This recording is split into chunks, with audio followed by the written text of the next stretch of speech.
session is called It Ends With Me, Breaking the Cycle of Generational Trauma. And my name is Iman Khwaja. will be the moderator for today's session. And the session is a collaboration between the FYI and the MAS Convention.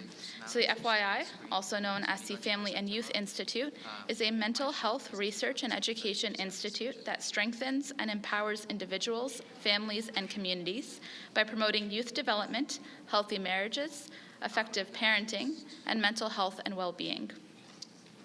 There are a lot of other sessions with the Family and Youth Institute today during the last day of the convention, so please make sure to check them out, inshallah, and join us if you can.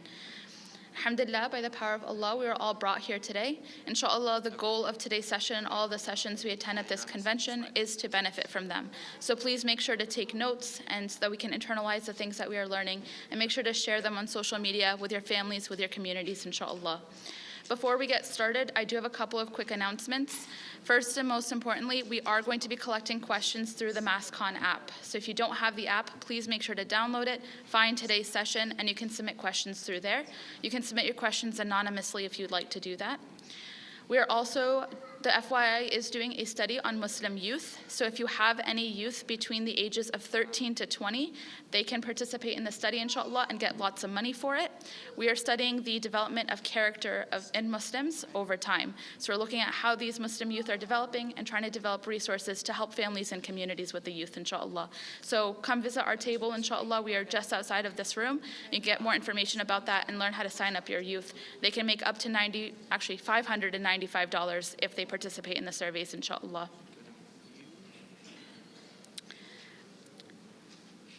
And after today's session, please make sure to look for us on social media. You can also find all of our resources online at our website, which is thefyi.org.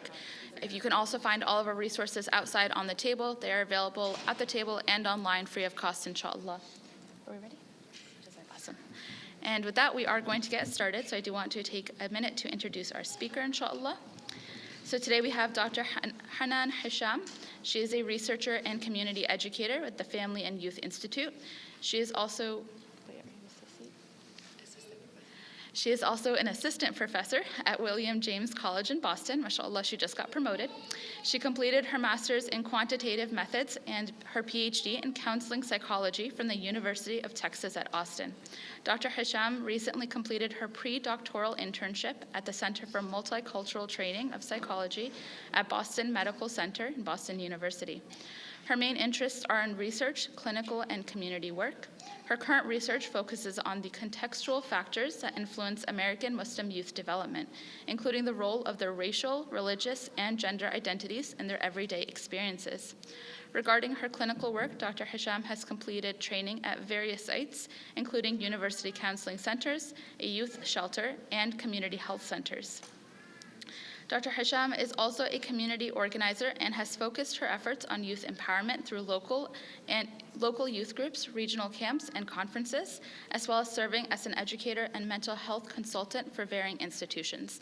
And alhamdulillah, she is dedicating a lot of time to be here today, so please make sure to pay attention, take notes, and ask questions at the end of the session, inshallah.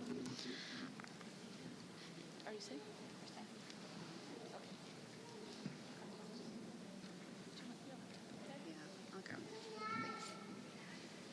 Assalamu alaikum. Assalamu alaikum, everybody. Jazakallah khairan for being here. Give me 1 second. All right. Bismillah ar-Rahman ar-Rahim. First, I just want to start off by saying Jazakallah khairan for being here. Talking about trauma is not easy, and talking about intergenerational trauma is especially not easy, because we're going to talk about you might hear yourself in some of the stories that we share today, inshallah. So Jazakallah khairan for being here and giving me your attention. So let's get started. All right, so today's talk, inshallah, is going to be on unpacking intergenerational trauma. We're going to do a few things, but before that, I'm just going to give you a little bit of information about the Family and Youth Institute, which is the organization that I work for and do these talks for. We also have a table outside if you have any more questions about the organization and how we operate, inshallah. So definitely want to say, again, thank you for joining us. Jazakallah khairan. I want you to really take a moment. If some of y'all are not morning people like me, then I really do appreciate you being here. I think it's a testament to how how important this topic is. There's a lot of people in the room. I know more people are going to be trickling in. Last year, this was one of our more popular sessions. Whenever I talk about trauma, people are always really interested and intrigued because you might kind of have a sense there's something going on in your life. There's something that's been happening. Maybe you don't have the language for it. And inshallah, I really hope that we continue to have more conversations about this topic so that we not only recognize what's happening within ourselves, but are also able to break the trauma, the cycle that happens through the generations. So the Family Youth Institute is a national research and education institute focusing on Muslim mental health and family wellness. So this is an example of some of the education that we do, and Iman shared with you earlier some of the research that we do as well. So I really recommend that you visit our website, check out the work that we do. Our mission is to strengthen and empower individuals, families, and communities through research and education. We have 4 focus areas: mental health, marriage, parenting, and youth development. I like to think that this talk covers all 4, inshallah. We do use a public health model versus a medical model. I'm going to skip just some of these slides to get to the content of our talk, but feel free to, again, visit our table there outside, inshallah, for more information about the organization. So this is not supposed to say marriage prep, it's supposed to say intergenerational trauma. So just a disclaimer, although I am a therapist, I'm a psychologist by training, this is not going to be therapy. Although I do welcome any questions that you have afterwards, whether it's at the Q&A part of the session or even afterwards, inshallah, I'll be here. I'm very happy to sit with you and talk about some of the things if you need any kind of resources, etc. This is not designed to address individual problems, although you may hear some of the stories that I share or some of the examples that I share, you might hear it in yourself. So it might kind of like be, honestly, a little bit triggering. So I just want to just give you a warning. I don't usually give trigger warnings because I think that honestly, I think life is very triggering. There's so many things that we experience as we move through the world that can be very difficult. And so part of existing as a human being, subhanAllah, is to just understand that you're going to encounter things in your life unexpectedly that are going to bring up memories, that are going to kind of impact your physiology. And so what I want to just make sure to say to everybody here is that if there's anything that I bring up and you're starting to feel your heart race, you're starting to feel your body get tense, you're starting to feel yourself kind of not pay attention anymore, just listen to that feeling. It's okay. You can tune in and tune out. This is being recorded. Also, the talk from last year is also recorded. There's going to be some overlap, some new things that I'm going to share today. And so I just want to be very careful that, to speak delicately about things that are going to come up today, inshallah. But also, I really, really want you to prioritize your well-being through this conversation.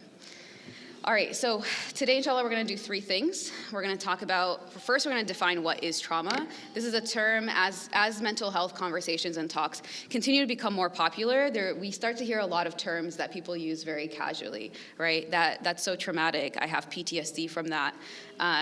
People say things like, oh, I have OCD, you're being psychotic. And so some of these words, they're in our colloquial language now, which is fine, alhamdulillah. But sometimes when we get to actually the nitty-gritty and we're really talking about the things that really cause us distress, it's important to really define what these words mean. And so we're going to start with the definition. What is trauma? How do you know that something was traumatic? Then we're going to talk about 3 ways that trauma is transferred through the generations. It's going to be kind of 2 ways, but one of the ways I'm going to break it into several parts. So trauma is transferred through the generation in many ways. One of the classes that I teach is lifespan development. And so in that class, lifespan development, we go through the entire lifespan. We start actually before we talk about pregnancy, we talk about parenting, we talk about the role of people coming together to even have children, and then we talk about early childhood and go all the way to death and dying. And throughout that class, there's so many different ways that trauma gets transferred through the generations, and so inshallah, I'll hopefully be able to draw just some of the ways. So it might feel a little bit kind of lecture-y, but I like to think that I'm a good lecturer, inshallah, so it'll be fine, inshallah. And then we're going to end with some pathways to healing. I'm going to give you 3 different strategies. I also just want to be mindful, everybody, that we don't have a lot of time. When I lecture about some of these things, I generally lecture 3 hours a week for 14 weeks, so that's like a lot. That's a lot of information to share. I think we have maybe at this point maybe 20 minutes left of lecture, and then we'll have the Q&A. So I say all of that to say we're going to really just barely scratch the surface. I really encourage you to take this information, use the language that I shared today, and take it to whether it's your mental health care provider or doing your own research about what trauma looks like in the body, and also in your lives, subhanAllah. Okay, so let's get started. What is trauma? So this is something that I feel very strongly to define every single time I talk about trauma. We're talking about, in this case, we're going to be talking about intergenerational trauma, because trauma is like a lot of different things. It can happen in a lot of different ways. Now, oftentimes when we think about trauma, something traumatic, we sometimes think about the event that happened. We think about, oh, abuse happened, there was sexual abuse, there was physical abuse, there was neglect, etc. That's traumatic. But actually, trauma is not the thing that happens to you. It's the response that happens in your body and in your mind and in your soul. So trauma is actually considered the wound that's left behind. That is trauma. And I say that because one of the things that I hear sometimes is that sometimes we compare each other. Oh, I went through that. I'm fine, right? I went through the same exact thing. I was there. I'm fine. But what we need to understand is that trauma exists differently for people's bodies. So our bodies, subhanAllah, are all created differently. They're all created very similarly. I'm going to talk about brain development in a second. But they're also created very differently depending on our experiences that we've had in our life. So just for example, how many people here are parents? Oh, wow, mashallah. How many people here are parents of more than one child?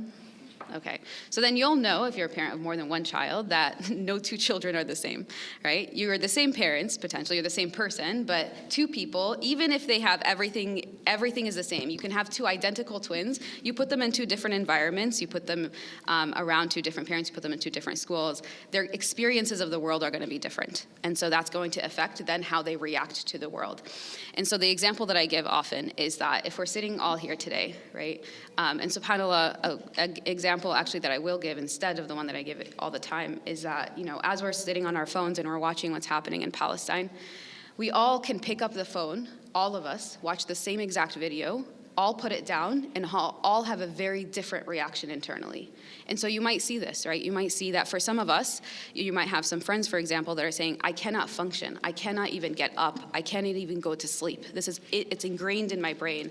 And for some people, they're able to, right? They're able to walk away. They're able to watch the videos, respond, and then go take care of themselves and take care of their families. And so again, what I want to really emphasize here is that trauma is the response that happens to you. It's what's left behind after the event happens. The reason, the most significant thing to remember about trauma is that it impacts your sense of safety. So even though we are just watching videos in our phone, these experiences of watching these videos on our phone affects our experiences of safety, because one of the things that happens in our brain, and we'll talk about vicarious experiences in a little bit, is that if you're witnessing somebody else going through something, right? Say, for example, I was walking through the stage and I tripped. I guarantee that many of you are gonna get up, right? You're gonna feel maybe some of the tripping that I went through, even though you're sitting there on your chairs, but you're gonna feel something in your body that's happening to you. And for some of you, you're gonna feel it more so than for other people. And generally what happens is that if you can see yourself in me, you're more likely to feel it. You're more likely to feel the experiences that I'm feeling. So subhanAllah, this is an interesting thing that happens in our brain called mirror neurons, where you see something happening and your body reacts to it as if it's happening to you. And so that's another reason why sometimes what you see is that for Muslims, for Palestinians, for Arabs, when we watch these videos, we see ourselves, right? You see many communities of color rising and saying, this is all happening to us, all together, because we all see ourselves in the people in Palestine, subhanAllah. Whereas you might be working in an environment at work or in school where people are not really feeling it as much. They're literally watching the same videos, they're reading the same headlines, the same stories, and they don't feel it as much in their body because their sense of safety is not being altered. So trauma is the response that happens in your body. It's when your sense of safety is being altered. And so our brain, the way Allah subhanahu wa ta'ala created our brain and our bodies is to protect us. We're supposed to be surviving. And so That's why if you touch something hot, you are not going to keep your hand on it. Instead, what you're going to do is you're going to move your hand. Even though you want to maybe even burn yourself, your body is just not going to let you. You have to really exert a lot of effort into keeping yourself in harm's way. So one of the things that our brain does is that as soon as it recognizes, oh, something is stressful, something is harmful, it tries to remove you. So much so that you have no control over it. So one of the things that potentially happens to folks in this room, and it happens to me even though I do many public speaking engagements and I speak in front of audiences a lot, is if you're ever having to speak in front of a group of people, you start feeling nervous, right? You start feeling nervous, you start feeling sick, you start feeling like you're gonna throw up. And so that is actually a stress response that happens in your body. And so what's happening is that your body is like, oh no, stress, something bad is happening, we need to protect you. Okay, you don't need to be digesting food right now. Everything needs to come out of your body.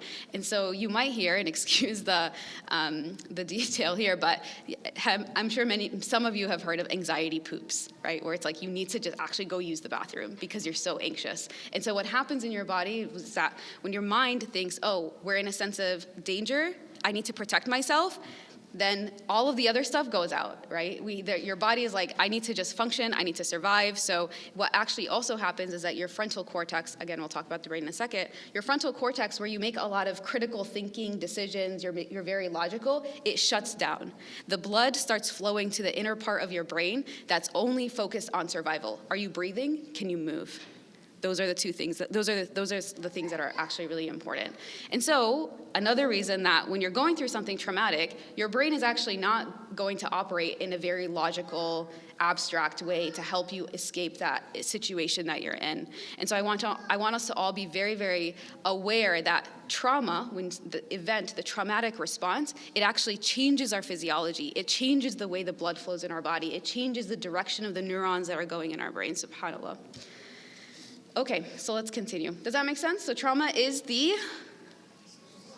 response, not the event. Good, great job. Okay, so there's a couple more things I want to say before we actually move to the connected through generation piece. Is that trauma, when you think about trauma, something happening to you, one of the things that we miss out on, there's a lot of research that's been done on this, is that trauma can be abuse. It can be something that's actually happening to you, physical abuse, sexual abuse, emotional abuse. It can also be neglect. And so as we talk about trauma through the generations, one of the things that it's important to note is that what happens to us in childhood affects us for the rest of our lives. Now, it may affect us permanently for the rest of our lives, or it may just affect us until we do something about it. And so when you're a really young person and you're growing and developing, you have certain needs that you need in order to survive. How many people, I'm guessing many of us here, have been around children, right? If you let a child kind of walk around, you're gonna see them kind of try to play with things that they're probably not supposed to do, or you're gonna see them kind of become distressed, maybe they'll hurt themselves. And so what a child needs is protection. And so children, middle schoolers, you want like early childhood, late childhood, and then adolescents. They all have specific needs, and even us as adults, right? We need to be cared for, we need to be loved in order for us to feel a sense of safety. And so neglect, not meeting some of your needs as children, also causes a traumatic response. The same response that, hey, I'm in danger and there's nothing there to help me, starts becoming activated. And so one of the things that happens with PTSD, post-traumatic stress disorder, is that after the event happens, you have a traumatic response. With PTSD, the trauma stays in your body. So even though the danger is gone, you're still experiencing the symptoms that you are in danger. And so oftentimes I sit with my clients and my patients, and I'm sitting with them and I'm talking with them, and I tell them like, what you're telling me, it sounds like you right now feel like something bad is going to happen to you. And so I sometimes sit with people, whether it's in clinical work or even in the community work that I do, and there's a sense of feeling, and I'm sure many people can also relate to this in this room, you're sitting there and nothing is happening. You might be sitting in your room, right? You might be just driving to work, and it just feels like something bad is going to happen to you, that something bad is happening to you. And that's because your traumatic response is still activated. And so one of the things that happens is that sometimes that's activated because of something that's related all the way down in childhood. and there is something that triggered you unconsciously that activated that response. Like, hey, actually you're in danger, right? Maybe you saw somebody that looked like somebody in your childhood. Or maybe somebody said something to you that made you feel a certain way that reminded you of how you felt when you were a child. And so there's trauma in regards to abuse that can happen, but also neglect. And then the third category is that actually when you witness abuse happening in front of you, so domestic violence, if you're witnessing your parents going through physical abuse, for example, or any abuse, if you're witnessing your siblings, if you're witnessing what's happening in Palestine, for example, subhanAllah, just witnessing the things that are going on around you can affect you and affect your traumatic response as well, subhanAllah. And so just a reminder that we are all connected in all these different ways that we don't really think about, subhanAllah. All right, so let's talk about a couple of ways that trauma connects us. Trauma can be passed down through the generations. So we're going to start with talking about early brain development, and then we're going to talk about attachment styles, inshallah, attachment theory. Jazakallah khairan. So, all right, so the brain is such a powerful mechanism. Anybody here study the brain? Love it. Wow. Yes. Isn't it such an interesting organ, subhanAllah? And we know actually very, very little. We know a lot, but we know very little compared to what we could actually know about how the brain works. So it's a really incredible thing. So the thing that I want you all to remember from this lecture is that when children are born, even before they're born, and as we grow older, I think for a long time, and I'll just admit this for myself, I thought that like, oh, you have a whole brain, and then you grow up and your brain gets bigger. That's not how it works. So what actually happens is that there are different parts of the brain, and you'll see 1, 2, 3, that develop as you get older. So the brain stem, which focuses on heart rate, blood pressure, sleep cycles, that is going on during gestation. Like when you're still in the womb, that's the part of your brain that's developing, and also in the first like few months of your life. And so that means that even when you are in the womb, the stress that your mom is experiencing is going to affect the development of the most vital part of your being, which is your heart rate, your ability to breathe, your blood pressure, your sleep cycles, your appetite, just like the most basic functioning pieces of our functioning in our day-to-day life. So that means, yes, indeed, that if you are having some of these issues around heart rate, blood pressure, sleep cycles, appetite, one of the things that I train my students to do is to ask people, tell me about what your mother's pregnancy was like. And so one of the ways that you can probably know a little bit more about what's happening to you and understanding yourself is thinking about what was my mom's experiences, what were my parents' experiences when I was still in the womb. And so for some of you, you may already know. You may already know that your mother or your parents were going through a very difficult time. Maybe it was abuse. Maybe it was poverty. Maybe it was financial stress. Maybe it was immigration. Maybe it was being, going through a refugee status. Maybe it's going through just an insistent amount of discrimination and racism, for example. And so all of those things, the stress that the mom experiences is going to be affecting the development of the brain of the child that is going to affect them for the rest of their lives. Now, that may sound really heavy and also like, oh my God, that's a lot of responsibility, but life is stressful, what happens? Alhamdulillah, and we'll get through to this in the pathways to healing, so hold on to that. So the brainstem focuses on respiration, heart rate, blood pressure, sleep cycles. Then we have the limbic system, and that is developed over the first 3 years of life. And so the early ages of life become the most important parts for our functioning. So in regards to the limbic system and even the cortex, this is where our emotional processing and our emotional regulation happens. And so your ability, for example, to regulate your own emotion, that when something stressful happens, to take a deep breath and say like, oh no, I'm okay, like things are gonna be fine. Or for example, if something stressful happens, you start freaking out and you're like, actually, everything is just so disorganized for me. That's actually happening in your limbic system and in your cortex, subhanAllah.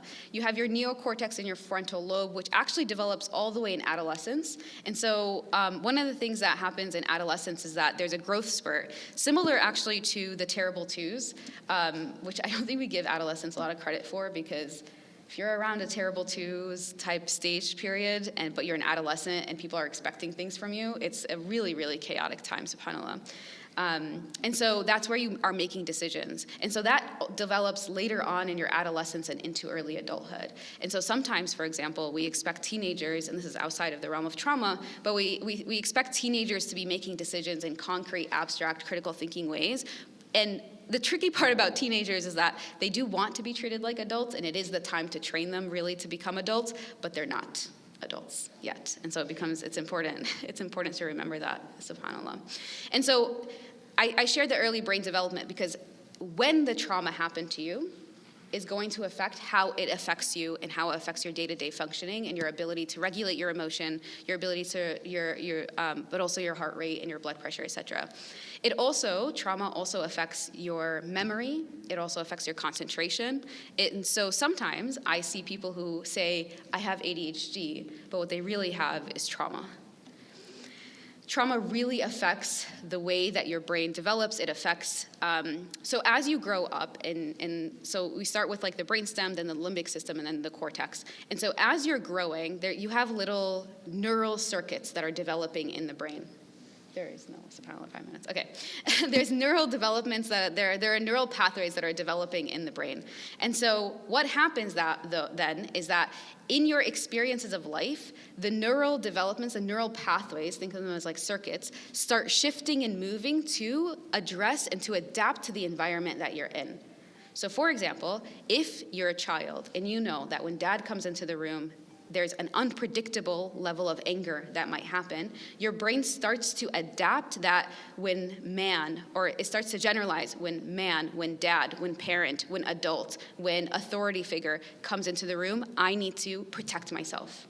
And so it becomes ingrained in the way that the brain is developed over time. And so when it comes to pathways of healing, it becomes about how do you rewire the brain. The brain is such a beautiful thing. It's very plastic. And so there's a lot of opportunity for us to actually change the way that our brain functions. But the first step of that is to know what is actually happening and recognizing that it's happening in our brain, subhanAllah.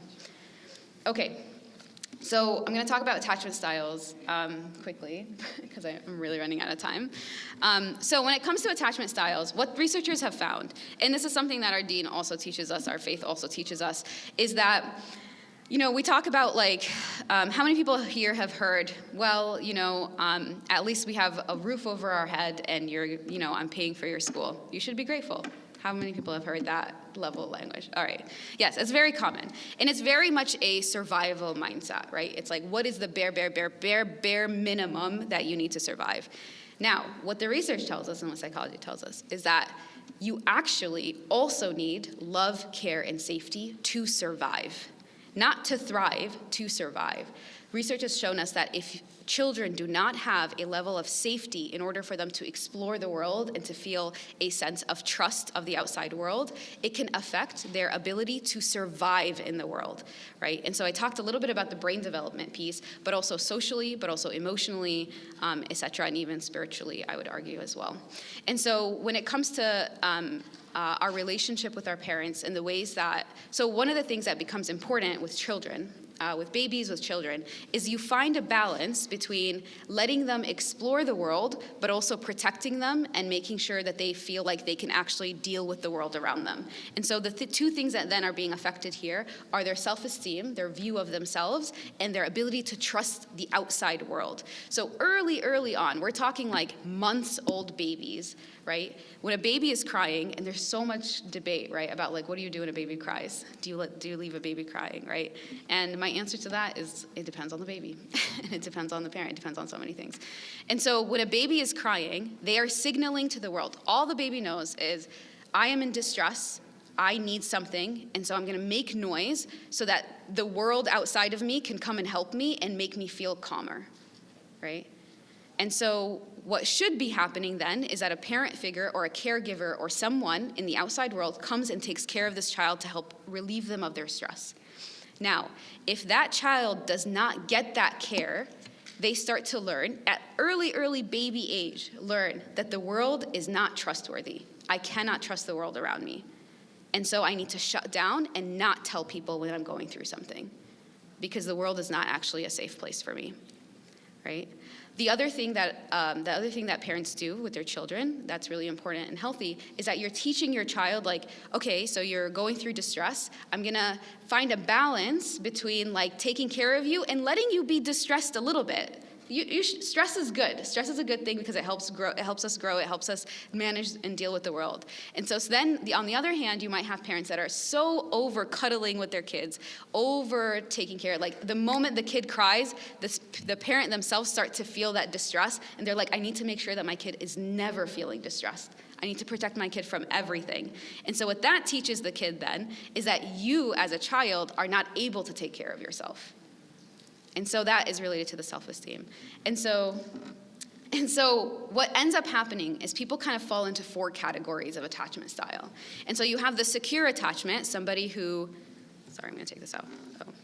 So you have a secure attachment, which is somebody who has a healthy level of trust in the world and a healthy level of trust in themselves, which means that when they're in distress, they're able to say, okay, I'm in distress. Do I need somebody to help me right now, or can I deal with this by myself? And they make like a healthy judgment about that. Actually, no, I'm actually really stressed out. Let me call my friend and like see if they can help me with X, Y, and Z.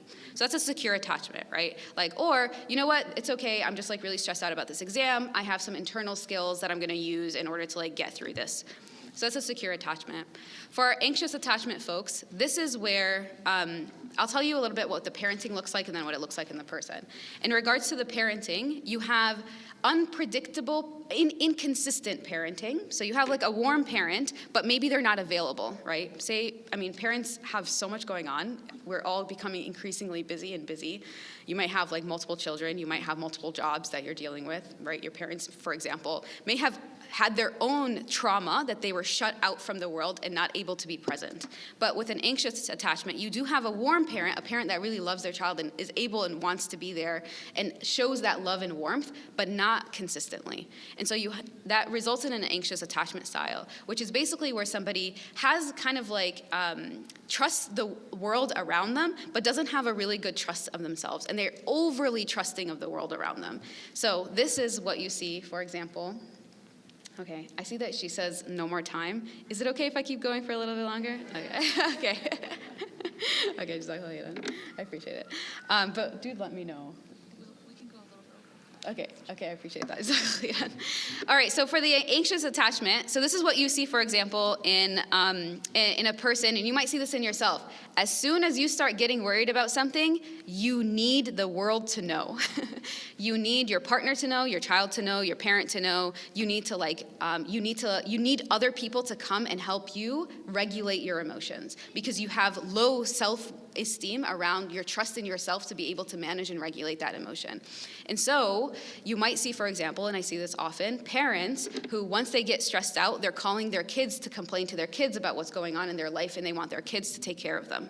Right? Or they're talking to their partner, or they're like, whenever they're just anxious, they just need other people in the space. They cannot sustain or they cannot deal with how anxious they're feeling internally. So that's an anxious attachment style.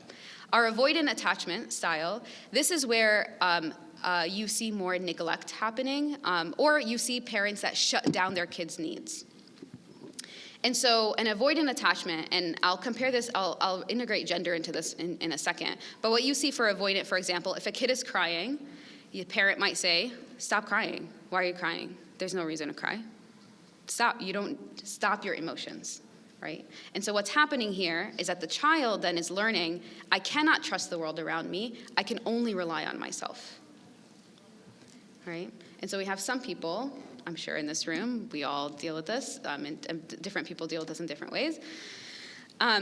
So once you're stressed out, you shut down. When you're stressed out, you shut down, you go hide. Nobody knows you're stressed out. You can't, even telling somebody that, if somebody sees that you're stressed out, it makes you actually more anxious because you don't actually trust the way other people are going to be able to take care of you. And so what I see sometimes is gendered, is that for men and for boys, we teach our boys that you shouldn't be having emotions, that you shouldn't cry. And we teach our girls, it's expected of girls to have emotions and to be emotional. And so we don't train them on how to deal with their emotions. Now, this is a very generalization that I'm making here, but what you then see sometimes is that you have the avoidant and the anxious coming together as they're in a relationship, to be a couple, to get married, subhanAllah. And so then you have two people, one who, when they're stressed out, does not want to talk to anybody, wants to be left alone, but the other person, when they're stressed out, they want to be talked to, they want to figure it out, they want to know what's happening. And so you have these two attachment styles that subhanAllah actually end up finding each other a lot, but it becomes this like really kind of toxic pattern where it just feels like they're not being heard by the other person. Now, in regards to the disorganized attachment style, this is where abuse comes in, and this is where trauma comes in. A disorganized attachment is actually so disorganized that they carry both anxious and avoidant attachment. That sometimes they want to be close to somebody, but when they start feeling too close, they're like, no, leave me alone. I don't want to be close to you. And so that's part of what abuse does, right? Is that a person does not understand when you're a child and there's abuse happening or neglect happening, you don't understand how or when to trust the world or how or when to trust yourself. So sometimes you try to trust yourself and it feels like it's backfiring, so you don't trust anybody. And so you don't trust yourself anymore. You're like, I don't know how to do life. I don't know, I'm not good enough. I don't know how to do this. Or you start trusting other people and you try to do that, but then it feels like this is too much. I don't know how to manage then other people's emotions. And so you pull back, but then you're like, I'm too alone, but I want people in my life. And so you go back into being with other people. And so it becomes a super disorganized pattern, subhanAllah, in this disorganized attachment style. Okay. All right, sounds good? Okay. Yeah, alhamdulillah. All right, so now let's talk about what do you do? Okay, all right, great, Hanan. You just told me I have a disorganized attachment style. What do I do about it, right? And so just a reminder, right, that attachment styles, it's a large field, there's so much to say about it, but this is another way that trauma can be passed down, right? And so you might have, for example, a parent that has an anxious attachment style. And so if a parent has an anxious attachment style, then what does that say about their ability to regulate their children's emotion, right? Their belief in themselves to be able to be there as a consistent parent for their child. Or you might have a parent, or you might be the parent with a disorganized attachment style. So the question is then, how do you help your child go into a secure attachment and you're not repeating the cycles because, well, this is who I am, right? I hear that so often. Well, this is just who I am. You need to just accept who I am. Incorrect. We need to walk away from that because sometimes who we are is harmful to the people around us, subhanAllah. Okay, so when it comes to healing, first thing I'm going to say, healing is not a one-size-fits-all, right? Everybody here has a different story. We can literally go through each person, and you're going to have a different story, a different outcome, different birth order. You come from a different country. Your parents are different people. You might have parents that are in your life. You might have parents that are not in your life, etc. But there are many strategies that work for most people. So let's talk about 3 things that I want y'all to take away from this lecture. So the first one is going to be to slow down. Slow down. As I'm talking about this anxious attachment style, this avoidant attachment style, this disorganized attachment style, these are very quick reactive things that happen to you, right? It's not happening in your conscious mind. It's happening all unconsciously for you. And so it becomes important for you to slow down and take count and toll of what is happening to you. Pay attention, breathe. Breathing becomes subhanAllah, breathing, it becomes such an important tool for everybody here to use. Even right now, right? Just even paying attention to how you're breathing, because what happens when you're breathing, what happens with like a panic attack? When you're having a panic attack, your brain is going a little bit into that survival mode. It's like something is wrong. We need to freak out about something. You start breathing very quickly. And then you start breathing very quickly. The blood is starting to rush to different parts of your brain just for you to survive. And the oxygen is not getting into your blood system because of the way that you're breathing, right? And so what does it mean for us to, every now and then, just slow down, pay attention? And so right now, I want us all to take a deep breath in, hold it, and then breathe out with your mouth. Just that exercise. And so subhanAllah, slowing down and breathing is really already integrated into our faith. We have to pray 5 times a day. And so I ask for you, moving forward, when you say Allahu Akbar, take a breath and then start. That's when you get to slow down. For some of us, praying is Allahu Akbar, Allahu Akbar, Allahu Akbar, Allah, right? But instead, it's an opportunity for us to all slow down and take into account what is happening in my body. Do I feel stress? How is this going to affect how I speak to my children, how I speak to my partner, how I speak to my boss, how I speak to my friend? And so really slowing down and breathing. So the second thing, which we really don't talk enough about, and I think it's very, very important, is to grieve. I see most people in this room are adults. And so if you're in this room, I'm going to assume that most of you have experienced trauma in your childhood. And so that means that there are some experiences in your childhood that you did not have and that you will never have. And sometimes we get really stuck with what I should have had in my childhood, how my parents should have treated me, the experiences that I should have had, especially as people of color and as Muslims in this country, where we witness the people around us having these very free lives, what looks free lives, right? These healthy parenting, etc. And so it becomes then important for us to grieve and to let go and to understand that this is the life that Allah subhanahu wa ta'ala gave us up until this point. And with this knowledge, now you can make decisions moving forward about how you want things to change. And recognizing that if you did experience trauma, and if it's going to depend on when you experienced it, the severity, how often, etc., experience trauma in your life, recognizing that there's work to do. And that because there's work to do, that's going to potentially, if you want to think about it in this particular way, take away from all of the other things that you can be doing in your life. Right? That relationships will be difficult for you, but there's a way to go. But in order to do that work, we need to grieve. We really need to let our bodies grieve, subhanAllah. And the third thing that I'll end with, inshallah, is becoming, instead of this attachment style being about other people and about being yourself, instead reorienting your attachment style to Allah subhanahu wa ta'ala.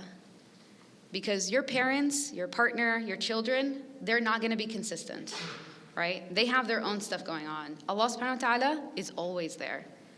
And so learn about who Allah subhanahu wa ta'ala is. Learn about the 99 names of Allah. What do these names mean? How do they show up in your life? Learn about the consistency, about the dignity that Allah subhanahu wa ta'ala gave you as human beings, right? He all put us here to worship Him. That's our main goal. And so it literally becomes our goal to heal. Our way of worshiping Allah subhanahu wa ta'ala is to work on that healing and to become attached to Him, recognizing that people are going to come and go. People are going to make you feel anxious and they're going to make you feel disappointed and they'll make you feel happy and they'll make you feel joy. But you can't predict what other people are going to do, right? But we know Allah subhanahu wa ta'ala, and we have so much opportunity. As much as the little that we know about the brain, in our lives, we know even little about who Allah subhanahu wa ta'ala is and the expansiveness of His mercy and His justice in our lives. All right, so just so you know, we have a lot of resources on our website. We have actually a video in Canto on intergenerational trauma. I highly recommend you go check it out. We have some therapy guides if you're like, I need to talk to somebody about this. Go on our website, check out how to find a therapist. We have suicide prevention tools. And we also have suicide prevention talks that we do and suicide intervention talks, tragic event toolkits, grief support as well. We have many infographics. These are two books that I really enjoy and I really like. There's a third book called The Boy Who Was Raised as a Dog. And that author does a really good job of talking about the neurodevelopmental impact of trauma if you're really interested in this topic. And I encourage you to stay in the loop, join our email list. Our table is outside. I'm just going to go through these just a little bit faster in case we have time for questions, although I think I took up all the time, subhanAllah. Jazakallah khairan, everyone.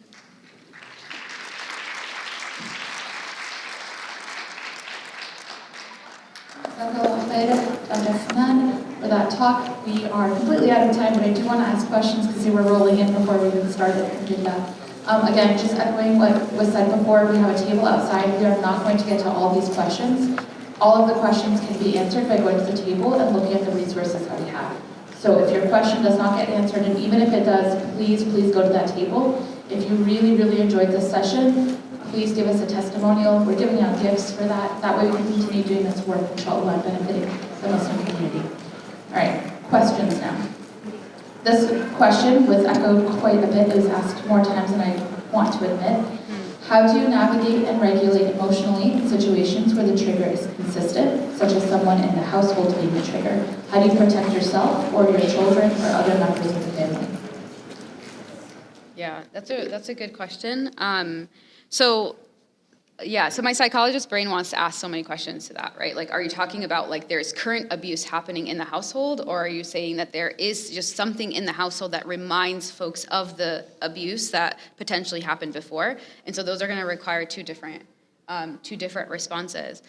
The thing about, and we talked about abuse and family dynamics yesterday in our lecture yesterday, but the thing about abuse is that there's so many things to consider, right? Does the person, for example, if it's a person, know that they're being abusive? Have things been communicated to them? Is there clear boundaries around what is okay and what is not okay in that household? And were there attempts to help this person help this person become accountable for their actions? Now, once all of those things have been done and they're still not working, this is where the unfortunate reality of separation comes in. Who needs to be removed from that household, right? And not removed completely, as in like cut out this person and never talk to this person again, but instead, what are the more firm boundaries that need to be made from this person and the next? So, for example, a household of, let's say, 4 people, 2 parents and 2 children. The father is physically abusive towards the son, and the mother is like witnessing this abuse and sees it, obviously does not agree with it, feels uncomfortable, has tried to like get the father to calm down, but still it's happening, for example, once a week, right? And it's happening quite unpredictably. Then somebody needs to come in and really create boundaries around the child and the father. And if that means the father sometimes needs to actually be removed and like go stay at a friend's house for a week or so that there's things that can calm down, definitely intervention. Somebody needs to come in and intervene in that situation. We talked yesterday about like the cycle. There's a cycle of abuse that happens. Once abuse is happening and it's happening often, then it's not as easy as like one intervention is going to stop everything. And instead, it needs to be a consistent set of interventions and an actual commitment of the entire family and people outside of the family, trusted people, to help like stop that cycle. But if the person who is abusive does not recognize that they're being abusive, then you really need to think seriously about the separation that needs to happen. I hope that's helpful. I'm not sure if that answers the question. In regards to the triggers, if it's just the trigger and not the abuse itself is not happening, this is where really slowing down and understanding yourself really becomes important. With every like kind of process or experience of abuse, there's a different process for healing that needs to happen, right? So if somebody, for example, has experienced like sexual abuse in their family versus like their father or their parent or their older sibling was just really neglectful towards them, that's going to require a different set of like skills that you need. And so I'm going to recommend that you tap into a mental health professional in your area. We're going to do one more question, inshallah. What can I do as a parent to prevent passing on trauma to my children, especially when I have a lot of trauma from my parents, family, and upbringing? Yeah, that's a really good question. So the first thing is going to be to really understand how the trauma affected you, right? So we talked about brain development. So really thinking about what is the trauma that happened to you? When did it happen to you? How does it affect your understanding of yourself? How did it affect your understanding of the world around you? So for example, for some people, when they experience trauma, and trauma at a large extent, they start to believe that there's no point in living, that this whole life is just like just a really horrible experience. And they start to pass down those messages of this world is very difficult and it's not a happy place to be to their children. And then the children start internalizing that message, right? So that becomes another way that trauma is passed down. So the first step is to understand, how did it affect you?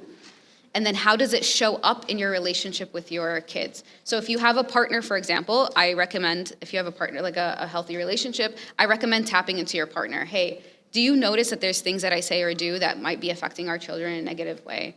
Maybe you have very close friends. Hey, are there things that I say or do that you feel like if I say this or do this, have you witnessed me? Is there any constructive feedback that you can give me around the things that I do? Because sometimes some of the things happen on an unconscious level. So the first step is really understanding yourself. And then the second step is, it depends on how old your child is. Because children, even really early, 4, 5, 6-year-olds, they could communicate, but it depends on how old your children are and how many children you have, communicating with them and being honest and vulnerable. Hey, there are some, you don't have to share the details of your trauma. I actually recommend that you don't share the details of your trauma with your children because that would traumatize them. Instead, say you may know that I've gone through a lot of things in my life. Are there things that I can do better in our relationship to help make you feel safe?